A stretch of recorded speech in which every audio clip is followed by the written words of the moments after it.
But in the book, you write this, quote, "This is a rights issue. If enough people make a stink about the right to their personhood, lawmakers will act." Can we look for a solution or more regulation, policy? What does that look like?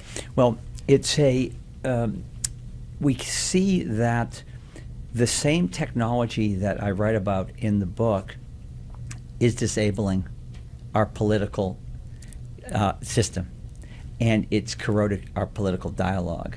Our elected officials, if you talk about a road or bridge in the example you use, if there was a bridge that was failing, community would rise up, go to their elected officials and say, this bridge is failing, this piece of infrastructure that the public is supposed to be taking care of. We rely on our cities and towns and states and federal government to do these things, and we would demand that it be fixed. Very clear. In this particular case, what we're asking, and have sometimes, you've seen all of the conversations and the hearings in Congress where people show up and there's incredible testimony about the harms being done, but then yet we have no policies to fix it. I'm afraid that we're not going to get the fix from our political environment at the moment, because it's this very same technology that's broken that is polarizing our politics. It's these elected officials are using the same social media, right, to take extreme positions. Why? It gets more followers, more clicks, more money from a fundraising perspective. And let's be honest, these big tech platforms are huge and powerful and rich, and they invest a lot of money in lobbying these politicians and so forth. So I think we need people to fight, people to join a fight, people to get engaged and demand that this be fixed, because sadly the big tech platforms who can fix this haven't fixed it. And then we've gone to the political system, and sadly we've seen hearings but no results, so they're not fixing it. So now I think we need to take things in our own hands, and that's what prompted me to write. I think I really want to talk about where we are right now. As we sit here, we're about 8 months away from a presidential election. There are also wars unfolding throughout the world. So I am curious, can you talk to us about the threat that disinformation and misinformation poses to democracy, and how this is going to impact the upcoming election? Well, yeah, let me answer that question in two parts. First of all, I think our presidential candidates should be talking about this issue very directly. I think this is the biggest issue that they should be talking about. Why? Because it underpins all the other issues that we want to deal with.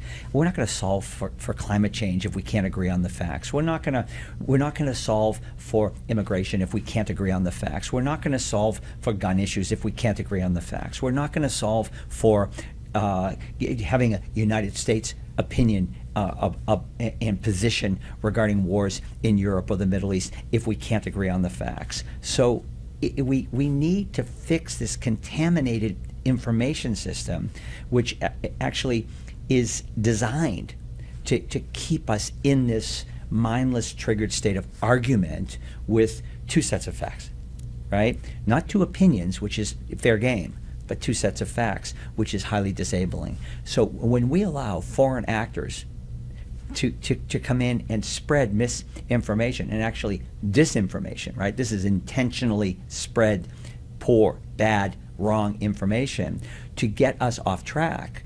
That means we have a very, very bad design of the internet, right? That it shouldn't be so porous and so poorly designed that machine bots can spew false information into the internet. So how does democracy work? Democracy works on a basic, very simple principle called trust, right?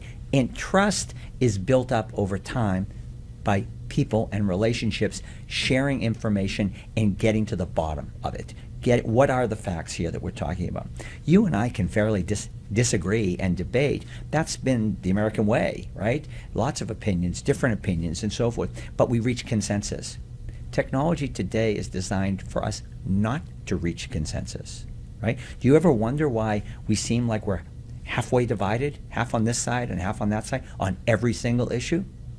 Well, it's because the algorithms are working perfectly to make sure we don't reach consensus. Because if we reach consensus, Then we don't have to keep on defending ourselves and staying online and just continuing to be triggered and so forth. So I think, to me, what I find as an American and whose family has helped build this project, literally sleeves rolled up, hands dirty, build this project.